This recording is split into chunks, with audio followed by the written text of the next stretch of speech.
They told her to play the violin as a joke, but the moment she did, the entire room went still. No one even tried to hide it. It was fifth period, last row by the window, Nia Forrester's usual spot.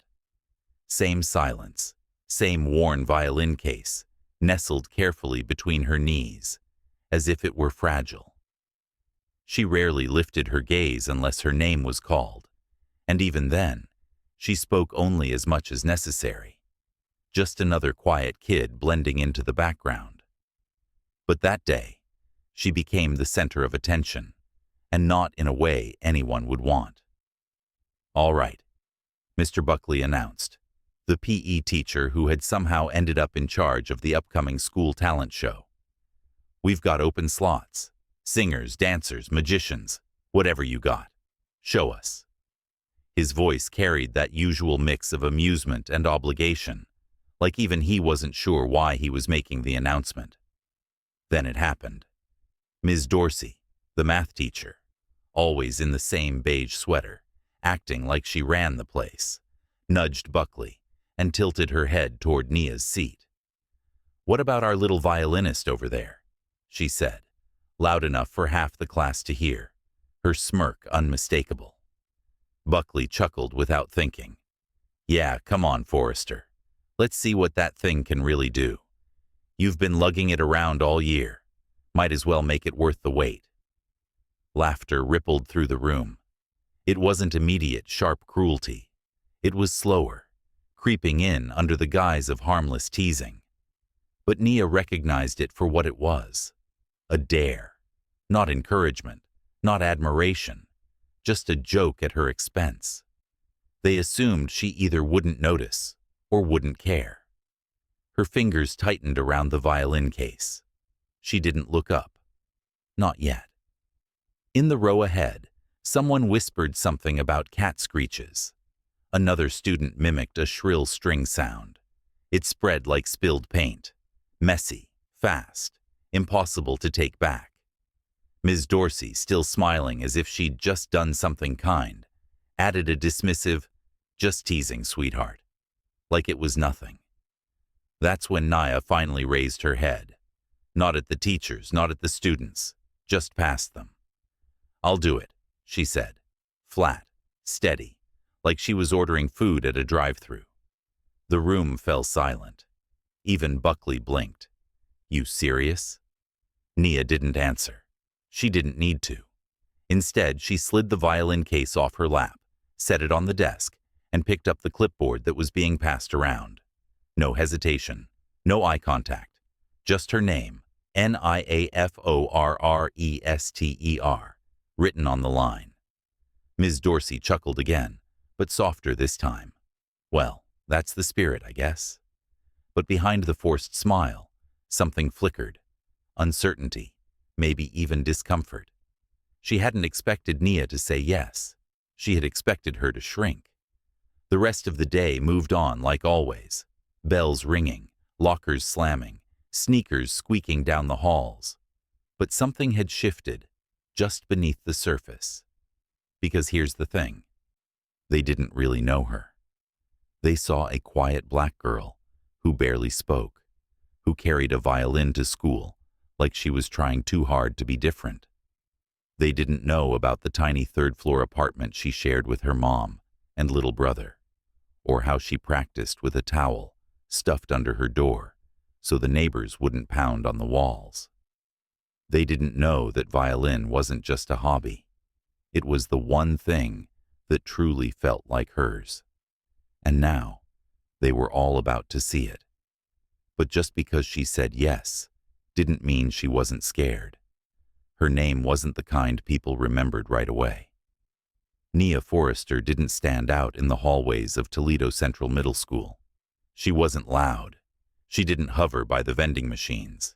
She didn't snap back when kids made sly remarks.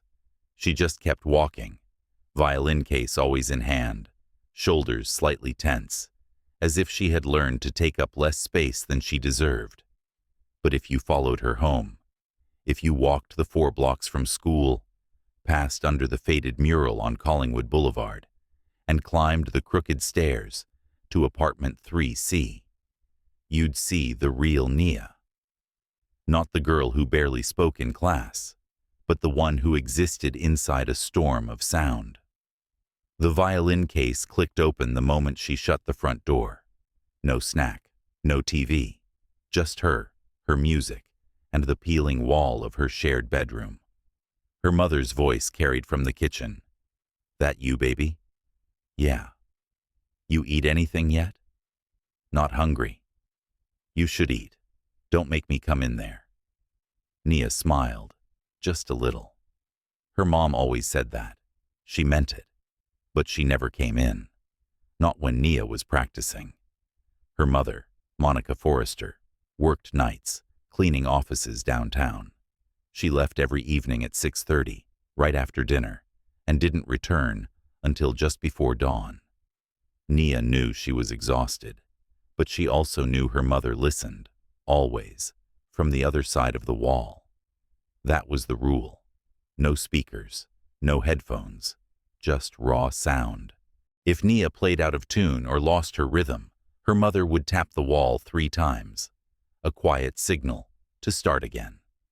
No frustration, no disappointment, just a simple reminder to get it right. Even from the hallway, her mother's voice would carry through. "Again, baby."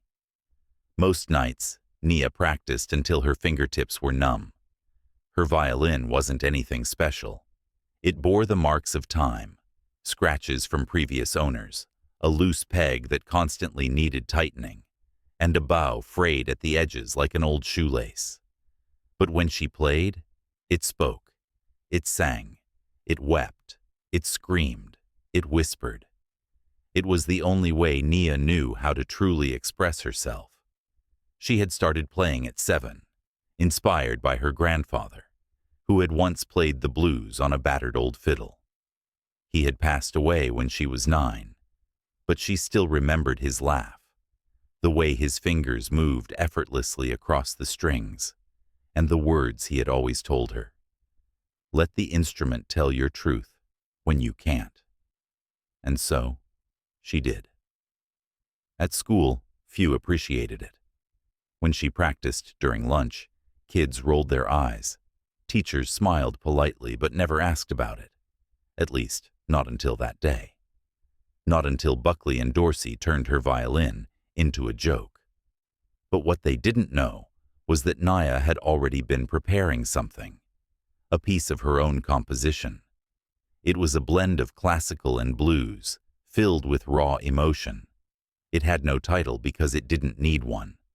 What it carried was feeling, grit, soul, and a secret only she and her violin understood. Beneath her quiet demeanor, behind the worn hoodie and scuffed sneakers, Nia Forrester was a storm, and for the first time, she wasn't going to hold it back. But wanting to prove something was one thing. Standing in front of the whole school and actually doing it, that was something else entirely.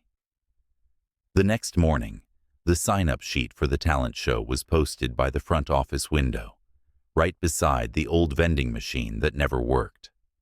Students gathered around it, scanning the list for familiar names, eager for gossip, hoping for entertainment, especially at someone else's expense.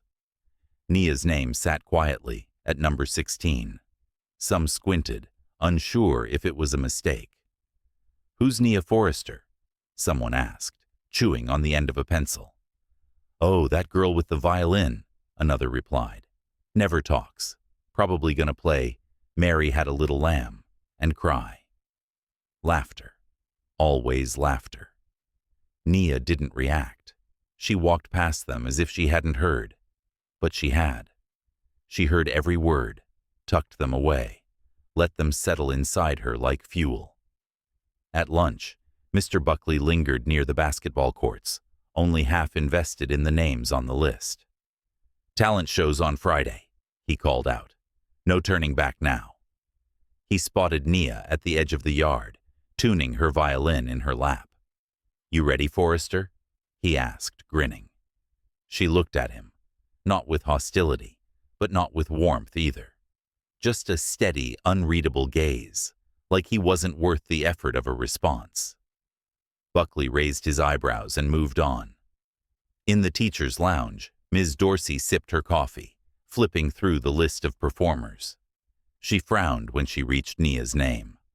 Seriously? Who let her sign up? She asked. She signed up herself, Mrs. Tran, the art teacher replied. She has just as much right as anyone else. Ms. Dorsey shook her head. It's not about rights. It's about awareness. She's setting herself up. Do you really think she'll make it through without falling apart? Mrs. Tran shrugged. Maybe she'll surprise you. Then she turned back to her crossword puzzle. Ms. Dorsey didn't answer, but the tightness in her jaw suggested she wasn't ready to admit she could be wrong. That afternoon, Nia sat on the edge of her bed, Violin resting beside her, a blank notebook in her lap. Her mother leaned against the doorframe, drying her hands on a dish towel. You sure you want to do this? She asked. Nia nodded without looking up. I already said yes. Her mother stepped inside, sat next to her, and picked up the frayed bow. You don't have to prove anything to people who don't even see you. I'm not doing it for them. Then who? Nia thought for a moment, staring at the water stain on the ceiling. I guess, me. Her mother smiled, pulling her into a brief, tight hug. Then do it right. At school, the whispers only grew louder. Students started placing bets. Would she back out? Freeze on stage? A few even speculated she might actually be good, though they laughed as they said it.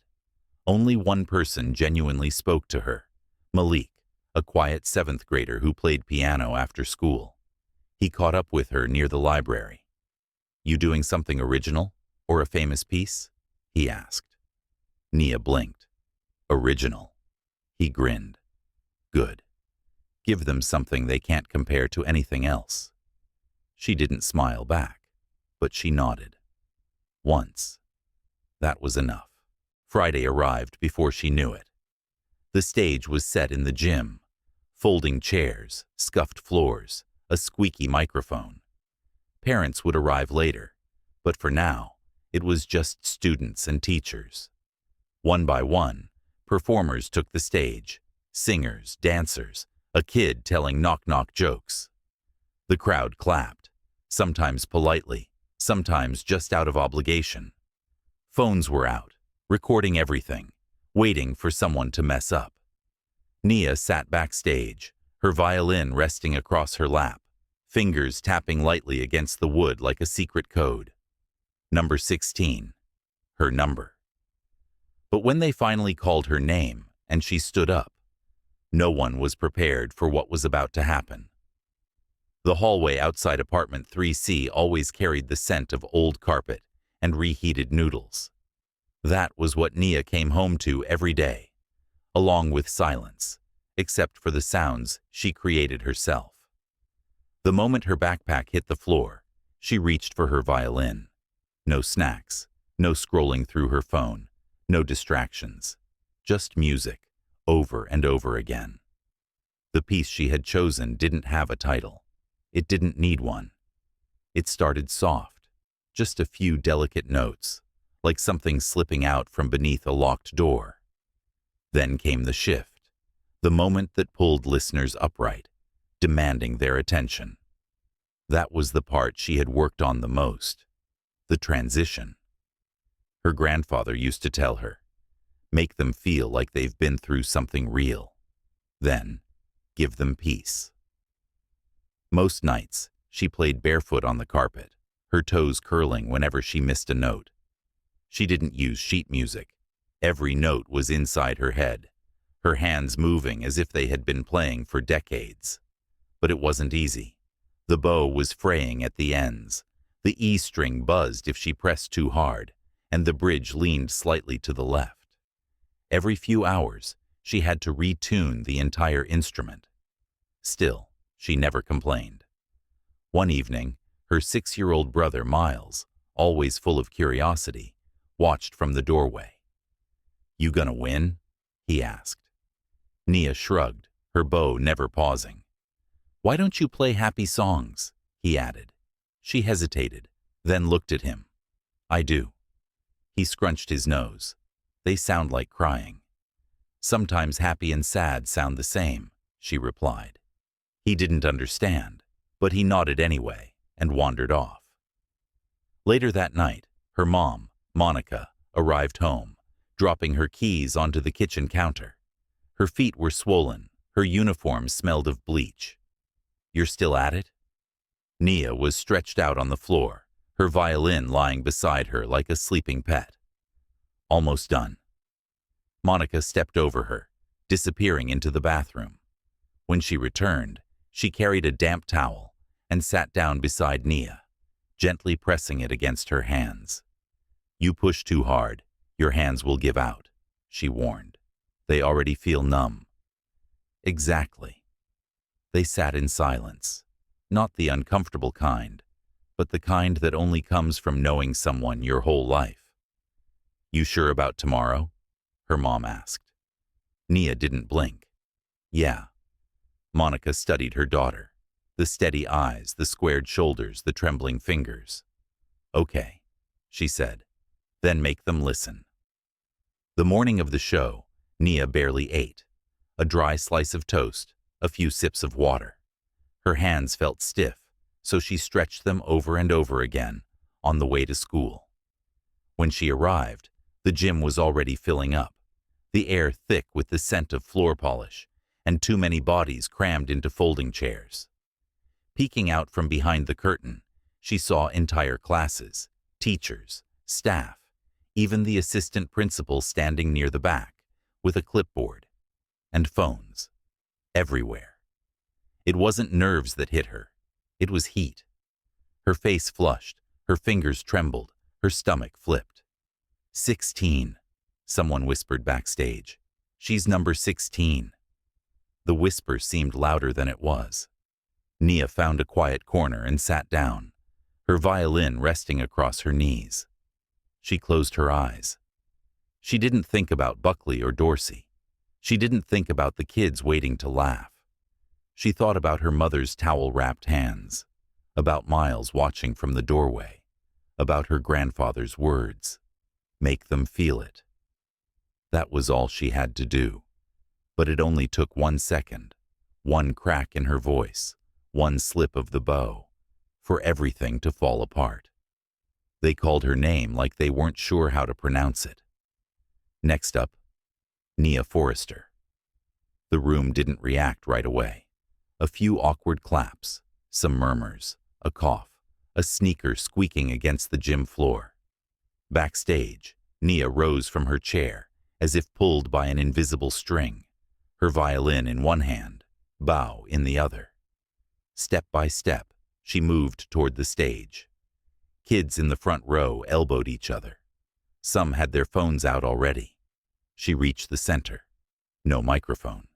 Just a single buzzing light overhead and a cheap folding chair someone had dragged out for her. She didn't sit. She didn't speak. She lifted the violin to her shoulder. And then, nothing. A few seconds passed. Mr. Buckley cleared his throat near the stage door. Ms. Dorsey leaned forward in her seat, waiting for the inevitable embarrassment. In the audience, someone muttered, "She's choking." Then, she played. The first note was fragile, barely there, trembling in the air like it was afraid to be heard. But she held on to it, stretched it, let it bloom.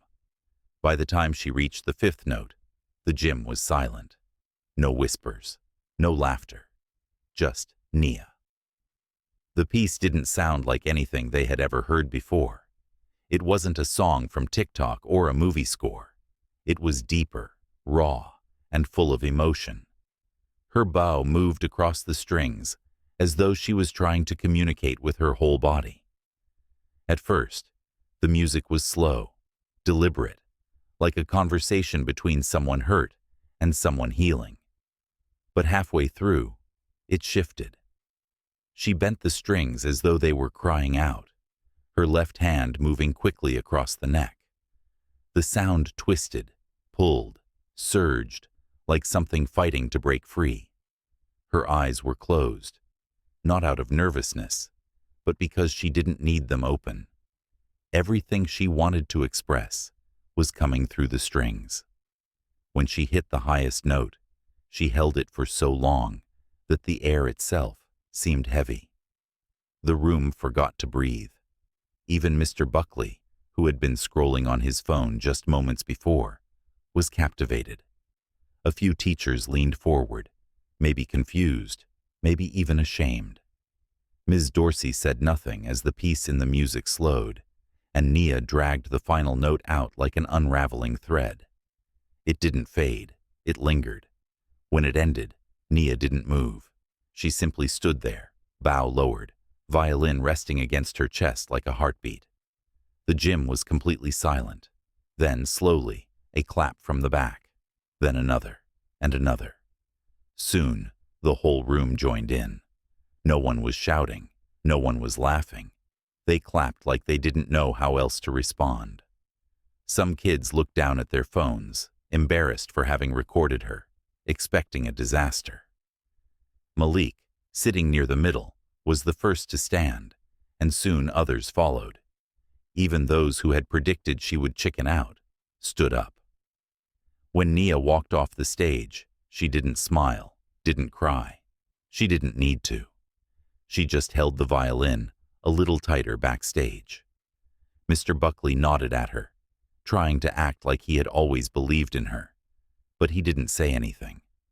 Neither did Ms. Dorsey. She looked like she was chewing on her own silence.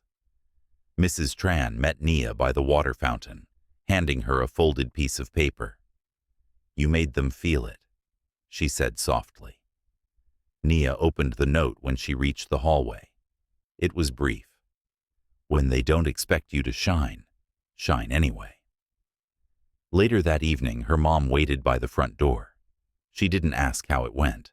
She simply looked at Nia's face and nodded. "You did it?" "Yeah." "Did they listen?" "Yeah." Monica wrapped her arms around Nia and whispered into her hair, "I hope they never forget." But applause fades, and real change comes after the clapping stops. Monday arrived with overcast skies and the smell of wet pavement, the kind of weather that usually makes people move slower and quieter. But not this time. As soon as Nia stepped through the school doors, something was different. People looked at her, not with smirks or judgment, but with curiosity and respect. Some nodded. A few stepped aside. One girl whispered, "That's her," as if she were talking about someone famous. It wasn't fame. It was recognition. The kind Nia had never asked for, but now couldn't avoid. She walked past Mr. Buckley in the hallway. He tried to smile, phone still in hand. "Hey, amazing job," he said awkwardly. "Friday," he added. Nia gave a small nod and kept walking. Then came Ms. Dorsey. She was standing at her door with a stack of worksheets. As always, she didn't say anything at first. She just looked at Nia, as if searching for something she had never bothered to see before.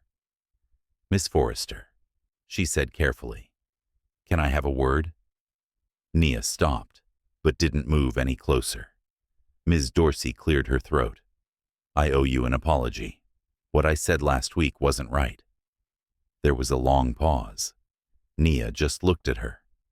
"I shouldn't have made assumptions," Ms. Dorsey added. "I'm still learning." Nia considered saying something sharp, something she'd been holding back since the first laugh, but she didn't. Instead, she looked Ms. Dorsey in the eye and said, "You should have seen me before Friday." Ms. Dorsey blinked. That hit harder than any comeback ever could. Nia turned and walked away. She wasn't bitter or angry. She was simply done being ignored in the cafeteria. Malik slid a carton of chocolate milk to her without saying a word, grinning. "Next time we play a duet." Nia smirked, then rolled her eyes.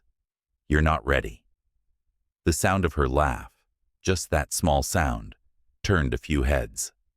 It was the first time most of them had heard it. At home that evening, she didn't pick up her violin right away. She sat on the couch next to her little brother, watching cartoons with the sound off. Her mom peeked out from the kitchen. "You're not practicing?" "Not tonight." Her mom looked at her for a moment, then nodded. "You good?"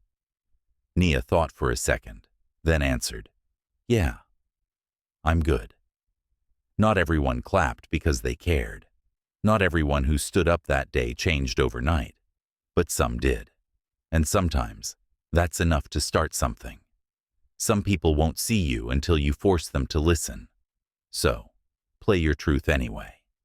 If you've ever been doubted, overlooked, or laughed at, remember Nia. Remember that silence is powerful, but your voice, whatever form it takes, is louder. Tell your story. Let them hear it.